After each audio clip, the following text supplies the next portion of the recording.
Hello, good morning students. मैं शैलेंद्र सिंह। आज हम लोग इंटरमीडिएट की बोर्ड परीक्षा के लिए जो मोस्ट इम्पॉर्टेंट टॉपिक है, आज हम उस टॉपिक पर बात करेंगे। उस टॉपिक का नाम है परागण। परागण का इंग्लिश वर्ड होता है पॉलिनेशन, यानी कि पॉलिनेशन को हम लोग परागण बोलते हैं हिंदी में। तो आज हम लोग परागण के टॉपिक पर बात करेंगे कि आखिर परागण होता क्या चीज़ है। ये आपके इंटरमीडिएट में भी बोर्ड परीक्षा में पूछा जाता है, हाई स्कूल में भी पूछा जाता है। इंटरमीडिएट और हाई स्कूल दोनों के लिए ये मोस्ट इम्पॉर्टेंट टॉपिक है। तो आइए बात करते हैं कि परागण क्या होता है। आप लोग ये चीज़ देखे होंगे कि पुष्प के कई भाग होते हैं। जैसे एक पुष्प में कौन कौन से भाग होते हैं। एक पुष्प में नर भाग होता है, मादा भाग होता है। अगर हम नर भाग की बात करें तो नर भाग यानी कि पुंकेसर, और पुंकेसर के एंटीरियर भाग पर परागकोश होता है और परागकोश के अंदर परागकण होते हैं। तो हमारा जो मेल पार्ट है, फ्लावर का जो मेल पार्ट है वो होता है पुंकेसर, और फ्लावर्स का जो फीमेल पार्ट होता है वो होता है वर्तिकाग्र। फ्लावर्स का जो फीमेल पार्ट होता है वो होता है वर्तिकाग्र। तो और भी होते हैं, जैसे कि आप बाह्य दलपुंज, दलपुंज, पुष्पासन, इन सब की बात कर सकते हैं। ओवरी होती है जिसमें अनफर्टिलाइज इग होते हैं ओवरी के अंदर, और जब पॉलिनेशन हो जाता है तो वो इग फर्टिलाइज हो जाते हैं। तो आइए हम आप पुष्प के भाग जाने हैं कि नर भाग कौन सा होता है, वो पुंकेसर होता है।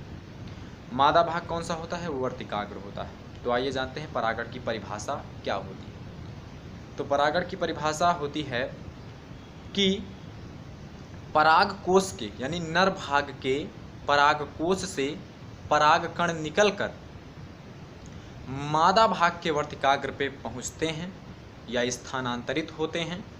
यह प्रक्रिया परागण कहलाती है, यह प्रक्रिया पॉलिनेशन कहलाती है। अब हम बात करेंगे कि परागण कितने प्रकार का होता है। तो परागण आपका दो प्रकार का होता है। कौन कौन सा? एक होता है स्वपरागण, एक होता है परपरागण। अब जानते हैं स्वपरागण क्या होता है। स्वपरागण यानी कि किसी पौधे के पुष्प से परागकण निकलकर उसी पौधे के उसी पुष्प पर या फिर एक ही पौधे के दूसरे पुष्प पर, यानी कि पौधा एक है और उसमें अनेक फ्लावर्स लगे हुए हैं, तो एक ही पौधे के पुष्प से परागकण निकलकर उसी पौधे के उसी पुष्प पर या फिर उसी पौधे के दूसरे पुष्प के वर्तिकाग्र पर जाते हैं या स्थानांतरित होते हैं। तो यह प्रक्रिया स्वपरागण कहलाती है। यानी कि स्वपरागण में क्या होता है, एक ही प्लांट के पुष्प से परागकण निकलकर उसी पुष्प के वर्तिकाग्र पर स्थानांतरित हो जाते हैं, और यह प्रक्रिया स्वपरागण कहलाती है। अब हम बात करेंगे कि परपरागण क्या होता है। तो परपरागण क्या होता है कि एक ही जाति के अनेक पौधे हों, तो एक ही जाति के पौधे हों तो एक पौधे से निकलकर, एक पौधे के पुष्प से परागकण निकलकर उसी जाति के दूसरे पौधे के पुष्प पे यानी पुष्प के वर्तिकाग्र पर स्थानांतरित होते हैं या पहुंचते हैं। तो यह प्रक्रिया आपकी परपरागण कहलाती है। परपरागण में होता क्या चीज़ है कि परपरागण में एक ही जाति के अनेक पौधे होते हैं और उन्हीं जाति के अनेक पौधे में से किसी एक पौधे के फ्लावर से परागकण निकलकर उसी जाति के दूसरे पौधे के फ्लावर के वर्तिकाग्र पर पहुंच जाते हैं, स्थानांतरित तो हो जाते हैं। तो इस प्रकार से कह सकते हैं कि आपका परपरागण संपन्न होता है। तो ये हुआ परपरागण। तो अभी आप जाने हैं कि परागण क्या होता है, फिर उनके दो प्रकार के होते हैं परागण, स्वपरागण, परपरागण, वो भी अभी आप जाने हैं। अब हम जानते हैं स्वपरागण के तो कोई भाग होते नहीं हैं। अब हम जानते हैं कि परपरागण के कौन कौन से भाग होते हैं। तो परपरागण आपका 3 प्रकार का होता है। कौन कौन सा? पहला तो वायु परागण हो गया, दूसरा आपका होता है जंतु परागण, और तीसरा होता है जल परागण। ये परपरागण आपके 3 प्रकार के होते हैं। और एक बात और याद रखना कि जो स्वपरागण के द्वारा जो बीज बनते हैं वो अच्छी नस्ल के, यानी स्वपरागण के द्वारा जो पौधे होते हैं या बीज बनते हैं वे अच्छी नस्ल के होते हैं, और परपरागण के द्वारा, परपरागण कह सकते हैं आप कि उसके जो फल होते हैं, परपरागण से उत्पन्न जो फल होते हैं वो काफ़ी भारी होते हैं और स्वादिष्ट होते हैं। तो ये आप परागण, स्वपरागण और परपरागण के बारे में जाने हैं। अब हम जानते हैं स्वपरागण के तो कोई भाग होते नहीं हैं, अब हम जानते हैं कि परपरागण के कौन कौन से भाग होते हैं। तो परपरागण के अभी आपको 3 प्रकार बताए हमने, कौन कौन सा, एक वायु परागण, दूसरा जंतु परागण और तीसरा आपका जल परागण। अब हम प्रत्येक भाग को डिटेल में डिफाइन करेंगे। जैसे आपका पहला होता है वायु परागण। तो वायु परागण किसे कहते हैं कि वायु के द्वारा होने वाले परागण को हम लोग वायु परागण कहते हैं। ये हुआ वायु परागण। वायु परागण आपको देखने को कहाँ कहाँ मिलेगा? आपको वायु परागण मक्का में देखने को, यानी कि भुट्टा आप कह सकते हो, मक्का कह सकते हो, उसमें आपको देखने को मिलेगा। और वायु परागण आपके पॉपुलर के प्लांट में देखने को मिलेगा। अगर हम एग्जाम्पल के तौर पे वायु परागण की बात करें मक्का में, तो मक्का में होता कैसे कि मक्का का जो इंटीरियर पार्ट होता है, ऊपर का जो भाग होता है, उसमें मेल पार्ट होता है, नर भाग होता है, और मक्के के पौधे के बीच में आप कह सकते हो कि फीमेल पार्ट होता है। फीमेल पार्ट के देखा होगा कि फीमेल पार्ट जब मक्के के पौधे में लगता है तो उसमें रोंवे, उस मादा भाग से रोंवे बाहर निकलते हैं, ढेर सारे रोंवे बाहर निकलते हैं। वो रोंवे जो होते हैं वो वर्तिकाग्र होते हैं। तो होता क्या है कि जब हवा चलती है, यानी कि वायु चलती है, तो वो पेड़ हिलता है। हिलने पे क्या होगा कि मक्का के पौधे का जो इंटीरियर पार्ट है, जहाँ पे नर भाग मौजूद है, तो उसके परागकण हिलने पे ढेर सारे परागकण नीचे गिरते हैं। कुछ परागकण तो ज़मीन पे गिर के नष्ट हो जाते हैं, और कुछ परागकण क्या होते हैं, उस मादा भाग के वर्तिकाग्र पर चिपक जाते हैं और उस मादा भाग को परागित कर देते हैं। तो इस प्रकार का जो परागण होता है वो वायु परागण होता है। अब हम जानते हैं कि जंतु परागण क्या होता है। तो जंतु परागण यानी जंतुओं के द्वारा होने वाले परागण को हम लोग जंतु परागण कहते हैं। जंतु परागण आपके 2 प्रकार के होते हैं। कौन कौन सा? एक तो हो गया आपका कीट परागण और दूसरा हो गया आपका पक्षी परागण। तो कीट परागण क्या होता है कि कीटों के द्वारा होने वाले परागण को आप कीट परागण कह सकते हो। जैसे कीटों में क्या होगा, मधुमक्खी है, तितली है, भंवरा है, बर्र है, ये सब कीट क्या करते हैं, परागकण को क्या करते हैं, परागकण यानी किसी भी पौधे के पुष्प से परागकण को निकाल के और कहीं पे यानी किसी भी पुष्प के पौधे के वर्तिकाग्र पर ले जाते हैं। यानी कि परागकण को वर्तिकाग्र तक ले जाने का काम यहाँ पे कौन कर रहे हैं, कीट कर रहे हैं, कीट। इसलिए इस प्रकार के परागण को हम लोग कीट परागण कहते हैं।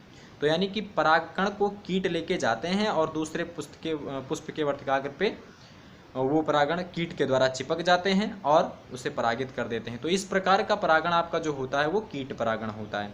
अब हम बात करते हैं कि जंतु परागण के पक्षी परागण, यानी जंतु परागण के 2 भाग होते हैं। कीट परागण अभी आप लोग जान चुके हैं। अब दूसरा भाग जो है वो है पक्षी परागण।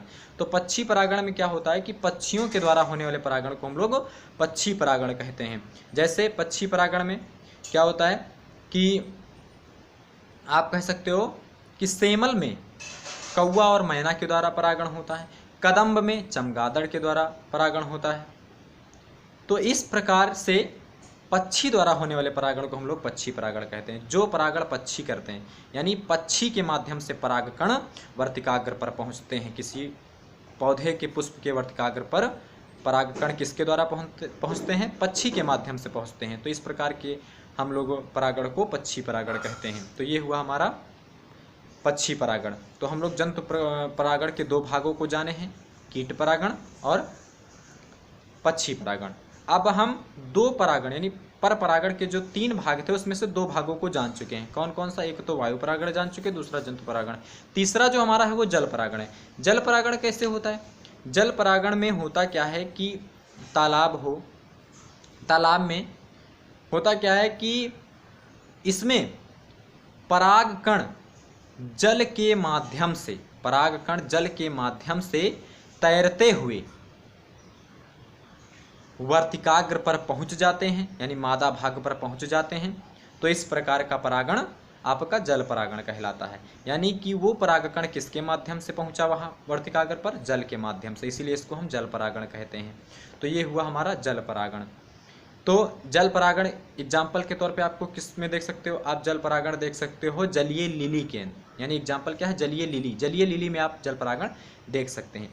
तो ये हुआ हमारा आज का टॉपिक, परागण क्या होता है और उनके प्रकारों के बारे में भी हम जाने हैं। अब हम बात करते हैं इसी टॉपिक से कि एक परागण होता है जिसको हम लोग कृत्रिम परागण बोलते हैं, कृत्रिम परागण।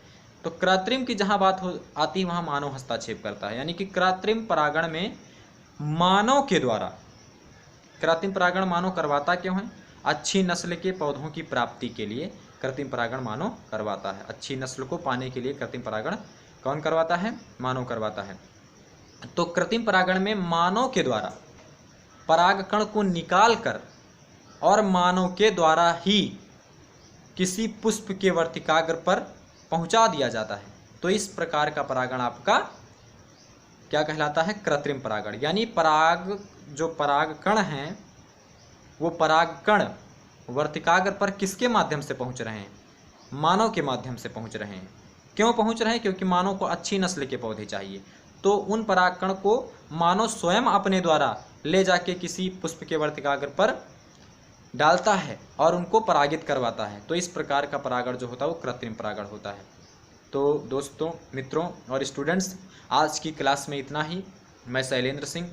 आप मेरे इस वीडियो, अगर आपको ये वीडियो पसंद आई हो तो इसको लाइक, शेयर, सब्सक्राइब जरूर करें और आप हमारे चैनल को सब्सक्राइब जरूर करें ताकि हम आपको जीव विज्ञान की अच्छी वीडियो आपके सामने ला सकें और आपको जीव विज्ञान का अच्छा ज्ञान दे सकें। तो आज की क्लास में इतना ही।